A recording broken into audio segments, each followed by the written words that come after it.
달라스에 이렇게 첫 눈이 와가지고 참 하얀 나라에서 예배를 드리게 됐습니다. 여러분들과 직접 교제를 나누지는 못하지만은 그것이 조금 아쉽지만은 그렇지만 오늘 이렇게 같이 여러분들과 말씀 나누게 돼서 기쁘고 특별히 박대원 목사님 정말 열심히 우리 달라스 교민들과 또 인트 달라스 교회를 위해서 열심히 섬기고 계시는데 정말 귀한 목사님 알게 돼서 더 반갑고 또 우리 열심히 섬기시는 모든 분들과 성도님들께 하나님의 귀한 은혜와 축복이 임하시기를 기도합니다. 아까 우리 박대 목사님께서 잠깐 해 주신 것처럼 저는 이제, International Theological Seminary, IT 신학대학원에서 섬기고 있고, 이 학교를 잠깐 소개를 하면은 이제 ITS 신학대학원은 세계 선교 비전을 가지고 현지인들을 교육시키는 그러한 신학 교육을 45년 동안 담당해 왔습니다. 현지인들을 교육시킨다는 것은 그들이 이제 언어나 문화의 장벽 없이 모든 나라에서 섬길 수 있는 그러한 장점이 있기 때문에 이러한 것을 가지고 저희들이 사명으로 삼고 섬겨왔고 현재 한 135명의 학생들이 25개 나라에서 직접 와서도 공부를 하고 온라인을 통해서도 공부를 하면서 이제 2,000명에 넘는 졸업생들이 세계 각국에 흩어져서 목사, 전도사, 교수 등으로 활동하면서 하나님의 나라를 확장시켜 나가고 있습니다. 저희들이 담당하고 있는 사명을 잘 감당할 수 있도록 우리 인트 달라스 교회에서도 기도 부탁드립니다. 이제 2026년도 벌써 1월 1일이 온 지가 엊그제 같은데 벌써 이제 한 달이 다 지나가고 있어요. 우리가 시작을 한다는 것, 시작이라는 것은 우리가 그전에 얼마나 많은 출발을 경험했든지 상관없이 저들의 마음을 설레게 합니다. 또 기대가 있어요. 새로운 시작을 하게 되면은. 또 저희가 시작을 하기 때문에 아마 저희들 마음속에는 또 하나님께서 주시는 그런 약속을 저희들이 기대하고 의지하고 있으리라고 믿습니다. 저희들이 한 해를 살면서 붙들고자 하는 그러한 말씀들이 우리 성도님들 가운데 다 있으리라고 믿는데 저는 새해 들어서 이제 매일마다 제가 성경을 묵상하게 됐는데 며칠 전에 이 신명기의 말씀을 제가 읽으면서 이 말씀이 굉장히 강하게 저한테 다가왔고 이 말씀에 제가 자연스럽게 이끌면서 이 말씀이 우리 여러분들과 나눠야겠다 하는 그런 말씀으로 다가와서 오늘 여러분들과 이 말씀을 나누려 합니다. 우리 새해를 맞이했는데 굉장히 불확실한 것들이 많이 있어요. 그렇죠. 우리가 지금 여러 나라들도 굉장히 많은 불안 속에 쌓여 있고 또 우리 지금 살고 있는 이 미국에도 굉장히 많은 불확실함이 있습니다. 아시겠지만 이란에서는 정말 많은 이들이 이제 길거리에 나가서 자유를 부르짖으면서 탄압하는 정부를 싸우고 있어요. 이런 사람들은 정부의 오랫동안 부패와 그리고 경제적 어려움 때문에 지쳐 있고 그리고 사회적 혼란과 무질서를 감수하면서까지도 변화를 원하고 있습니다. 쿠바와 베네수엘라 사람들도 정말 그 나라의 미래에 큰 불안을 느끼고 있죠. 정말 정부가 붕괴되면은 어떤 일이 일어날 수 있을지 모를 정도로 불안함에 쌓여 있습니다. 또 지금 미국에서는 미네아폴리스에서는 한 명의 또 시민이 죽임을 당하면서 많은 시민들이 분노하고 정부가 보낸 아이스 군인들과 대립하면서 시위를 하고 있습니다. 정말 이 모든 상황을 우리가 생각할 때 저는 이 시편 46편의 말씀이 생각이 났어요.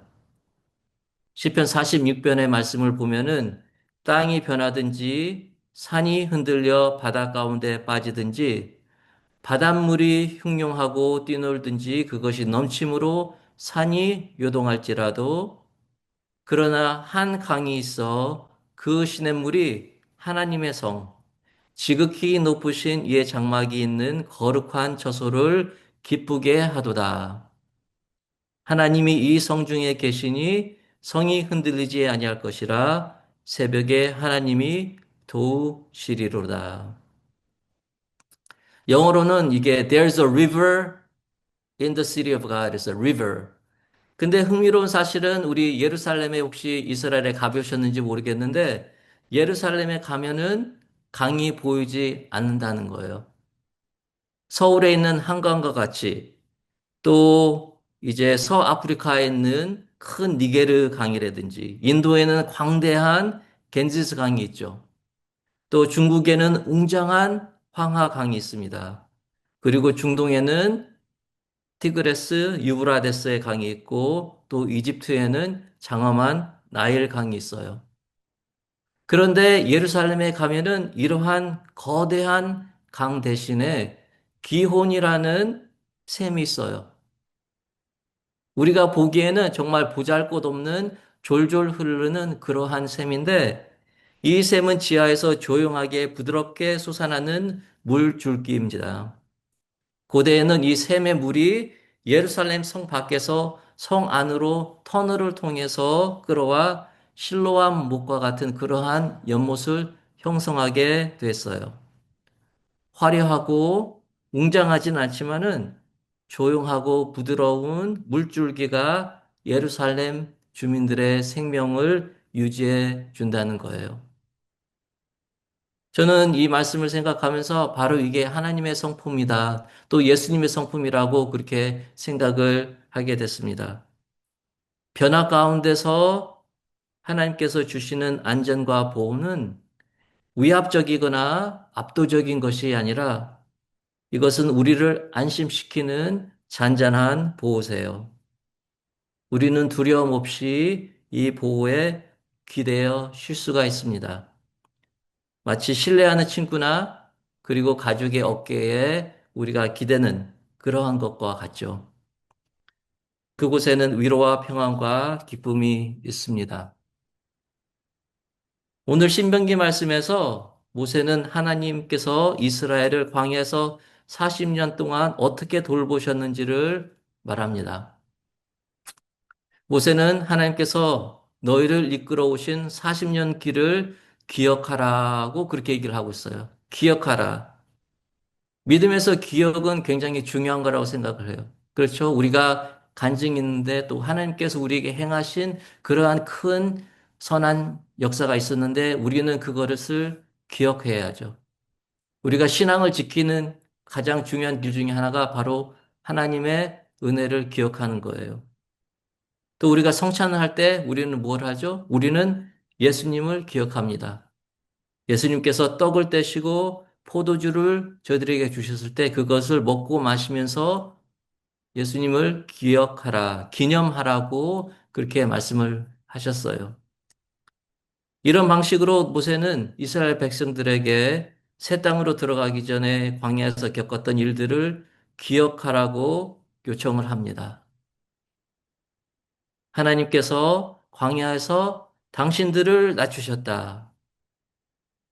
히브리어로 낮춘다는 말은 괴롭힌다, 고난을 준다는 뜻을 또 갖고 있어요.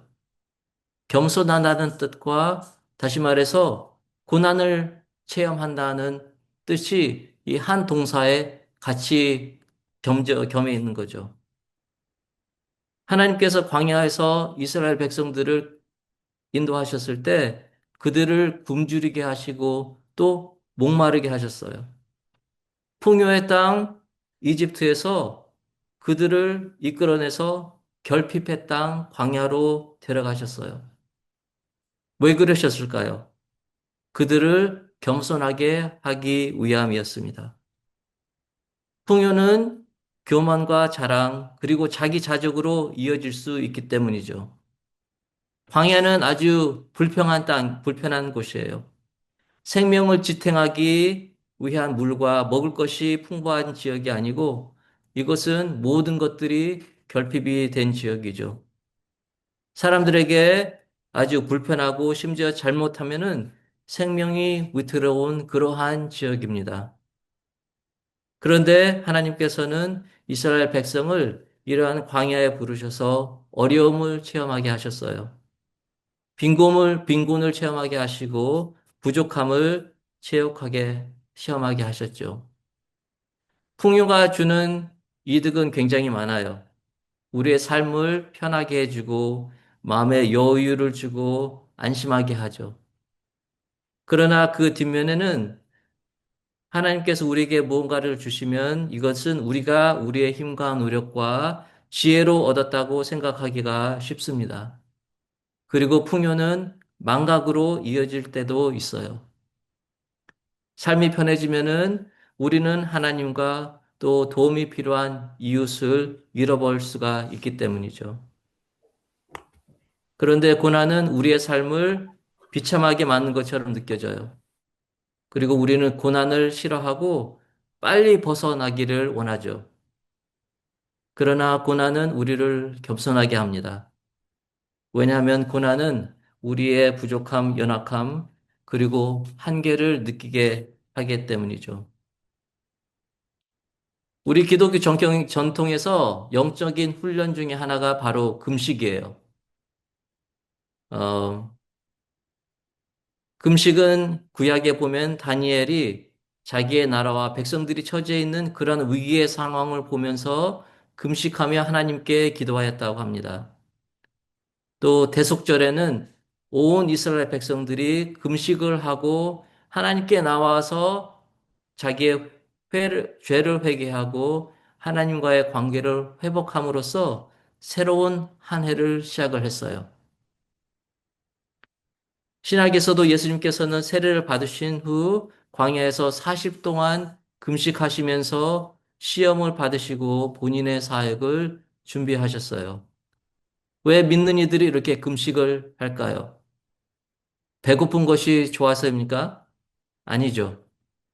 금식은 인간의 가장 기본적인 욕구와 필요를 부정하는 거예요. 그리고 그러한 금식을 통해서 우리는 인간으로서의 한계를 인정합니다. 우리는 음식 없이는 살 수 없는 존재인 것이죠. 그렇게 고백하면서 우리는 음식이 없이 살 수 없는 존재지만 또 하나님 없이는 무력한 존재임을 우리는 고백을 해요. 우리의 삶이 음식에 의존하든 또 하나님께 전적으로 의존한다는 것을 우리는 인지하고 고백을 하는 거죠. 우리의 삶, 우리의 가정, 우리나라, 또 하나님이 지으신 온 세상이 하나님의 은혜와 질서 없이는 살 수 없다는 것을 인정하며 나아가는 것입니다. 모세는 이스라엘 백성들에게 이러한 광야의 생활이 그들의 마음이 어떠한지 또 하나님의 계명을 그들이 지키는지 안 지키는지 보기 위함이었다고 오늘 본문에서는 말씀을 하고 계세요. 고난과 어려움은 우리의 마음속에 무엇이 있는지를 드러내죠. 삶이 편안하고 좋을 때 사랑과 기쁨과 평화를 말하는 것은 아주 쉬워요. 모든 필요가 채워지고 그럴 때 친절하고 배려하는 것이 쉽죠. 그러나 기본적인 필요가 결핍될 때, 그때야말로 우리의 진짜 모습이 드러납니다. 혹시 영어로 hangry라는 말 들어보셨죠? hangry. hangry라는 단어, hungry와 angry가 복합된 단어인데, 우리가 배고플 때 느끼는 그러한 환함을 얘기를 해요. 어, 저도 배고프면은 기분이 언짢아지고, 그리고 다른 사람들에게 굉장히 짜증을 낼 때가 있는데, 바로 이 행그리 하기 때문에 이러한 일들이 일어나죠. 이란을 보세요. 혁명은 고상한 이념이나 사상 때문에 일어나는 것이 아니라 사람들이 굶주릴 때 일어나요. 모세와 아론도 지도자로서 사람들이 배고프고 목마를 때 백성들의 반란의 위협에 직면했습니다. 백성들은 모세와 아론을 공격하고 그리고 그들에게 불평을 했죠. 그들의 필요가 채워지지 않고 그리고 그들이 배고플 때 그들은 어린 아이와 같았습니다. 바로 손에서 구원한 이러한 직후에도 그들의 고난은 지도자와 그리고 하나님에 대한 그들의 미성숙함과 믿음의 부족을 드러내게 됐죠. 누군가가 이렇게 얘기했어요. 리더십은 일이 잘 될 때 시험 받는 것이 아니라 모든 것이 위태로울 때 시험을 받는다라고 그렇게 얘기를 했어요. 참 옳은 말이죠. 우리의 삶이 위기에 놓일 때 우리의 진정한 모습이 드러납니다. 지도자로서 기독교인으로서의 우리의 인격과 리더십은 교회와 조직에 위기가 닥칠 때 드러난다는 거예요. 오늘 말씀을 들어보면은 위기는 우리가 하나님과 그분의 계명을 얼마나 진정으로 붙들고 있는지를 드러냅니다. 우리가 믿는다고 하는 삶, 실제 삶으로 살아내고 있는지 묻는 것이죠. 말만 하는 신앙인가? 아니면 삶으로 실천하는 신앙인가? 이 NFL 시즌 이제 플레이오프가 거의 다 끝나가며 이제 거의 파이널에 다가오는데 아마 며칠 전에 이 게임을 보셨는지 모르겠어요. 발티모어 레이븐스하고 그다음에 피츠버그 스틸러스하고 플레이오프를 했었어요. 둘이 굉장히 라이벌인데 이제 거의 비등비등하게 비슷비슷하게 게임이 가다가 막 몇 분을 남겨놓고 이제 발티모어의 레이븐스에 있는 키커였던 타일러 루프라는 선수가 이제 마지막 그 필드골을 하기 위해서 불려 나왔어요. 이 루프는 경기 승패를 가를 마지막 기회로 44야드 필드골을 차야 됐어요. 그런데 이 선수가 시즌 동안에 90%의 성공률을 이룬 굉장히 전문적인 그러한 키커였어요. 33번을 쳤는데 30번의 성공을 한 그러한 그렇기 때문에 모든 사람들이 이 루프가 나왔을 때 이 44야드 필드골도 성공시킬 거라고 확신을 했어요.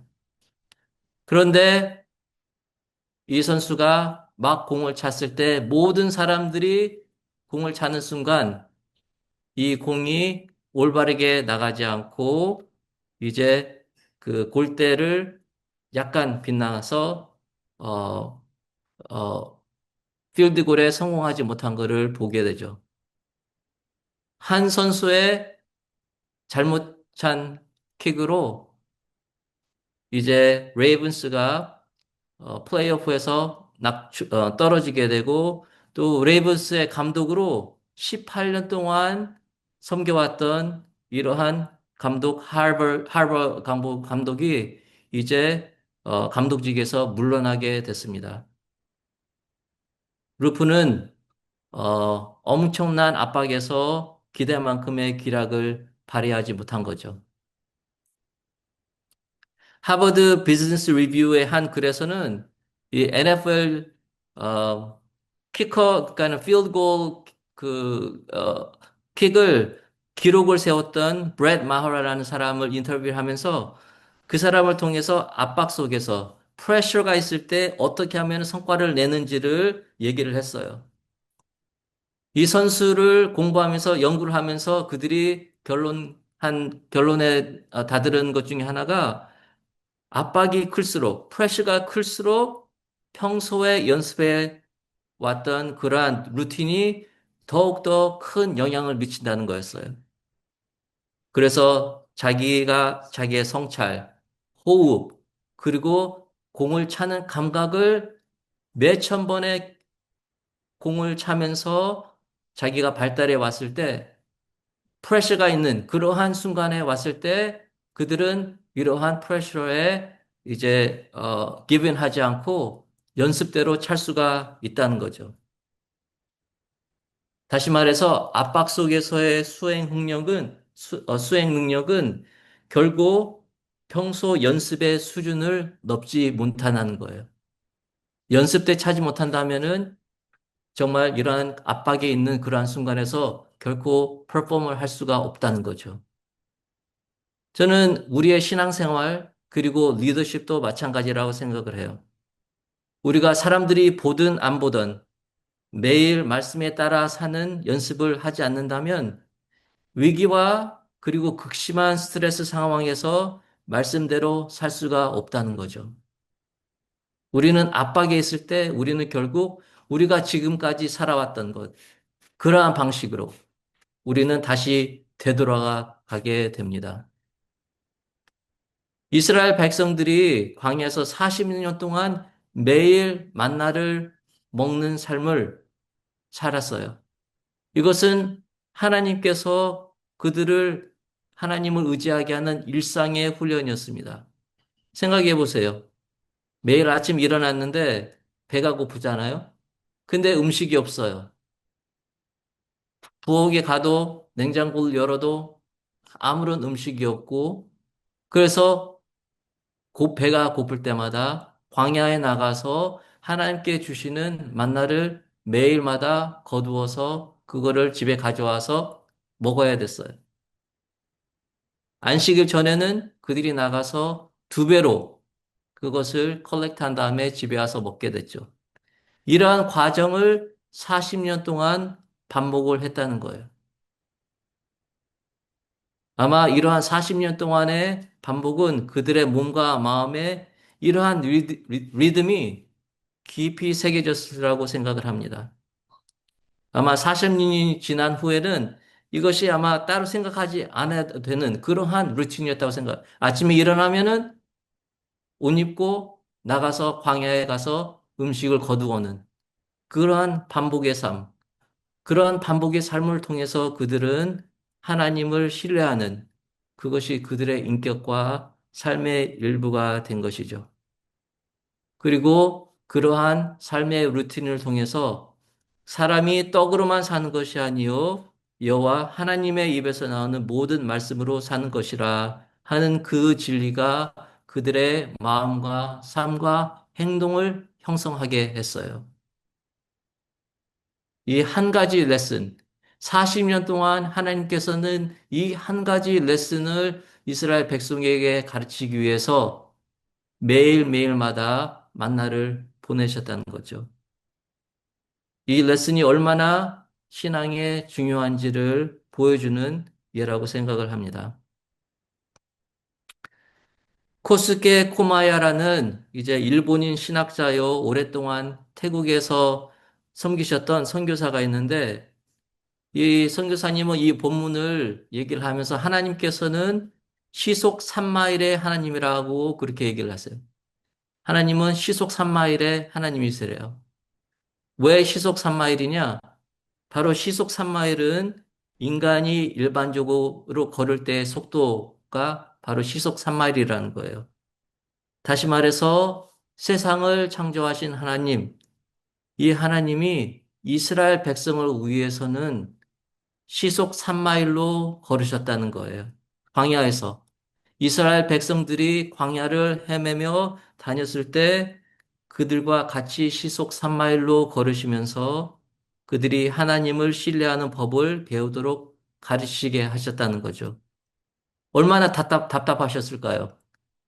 훨씬 더 빨리 걸으실 수 있었는데 이스라엘 백성이 천천히 배우게 인내로 또 이스라엘 백성이 하나님을 신뢰하도록 시속 3마일로 걸으시면서 이들을 인내와 사랑으로 천천히 인도하셨다는 거예요. 우리 성도님들은 미국에서 보낸 시간이 광야에 40년 더 되신 분들도 계실 테고 덜 되신 분도 계실 거예요. 저는 이제 거의 30년이 돼 가는데 아마 이 이민의 삶이 여러분들을 형성하는 데 굉장히 중요한 시간이라고 생각을 하게 됩니다. 우리가 타국의 삶이 결코 쉽지가 않아요.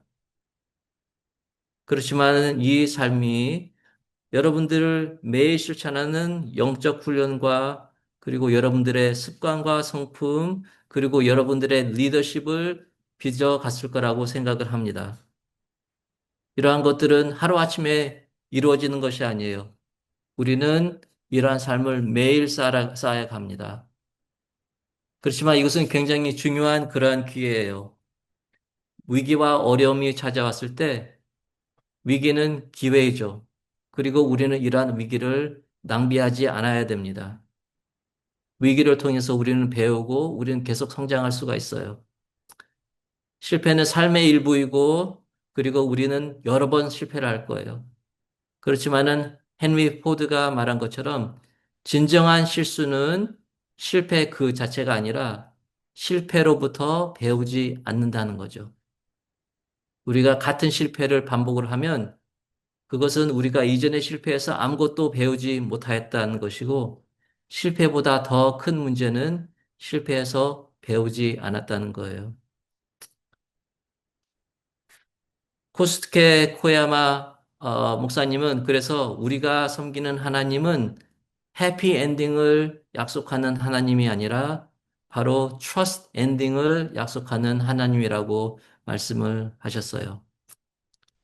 우리 2026년 우리 인투 달라스 교회 성도님들 모든 가정, 교회 삶에서 하나님을 더 의지하고 따르는 그러한 성장과 성숙의 해가 되기를 주님의 이름으로 축원합니다. 기도하시겠습니다. 은혜 하나님 감사합니다. 오늘 저희가 이렇게 눈이 많이 오는 이러한 겨울의 날에 같이 모여서 한 공동체로 예배하게 해 주심을 감사드립니다. 어떤 면에서 저희들이 정말 아무것도 하지 못하고 이러한 상황에 있을 때 우리는 더 하나님을 보게 되고 또 이 공동체가 얼마나 소중한지를 느끼게 됩니다. 저희들의 삶에서 저희들이 마음이 성급해지고 다급해지고 또 저희들이 삶의 분주함 때문에 하나님과 걷는 그러한 것을 잃어버리는 그러한 시간들이 있다면 다시 한번 저희들을 상기시키시고 기억하게 하시고 정말 저희들과 시속 3마일로 걸으시는 하나님이 바로 옆에 계시는 것을 저희들이 기억하고 하나님과 매일매일 동행하는 저희들이 되게 하시고 특별히 우리 성도님들 주님께서 축복하시고 2026년 삶의 가정과 또 사업, 사역과 모든 일들에 주님께서 축복하시고 보호해 주시고 가정이 번창하는 그러한 새해가 되게 해 주시옵소서. 우리 박대원 목사님 지금 한국에 계시는데 그 일정도 잘 마치게 하시고 무사히 돌아오게 해주시고 정말 우리 목사님을 통해서 또 우리 성도님들 통해서 달라스 지역과 미국 지역에 변화가 있게 하시고 하나님께 돌아오는 그러한 큰 역사가 일게 주님께서 인도하여 주시옵소서. 예수님 이름으로 기도하였습니다. 아멘.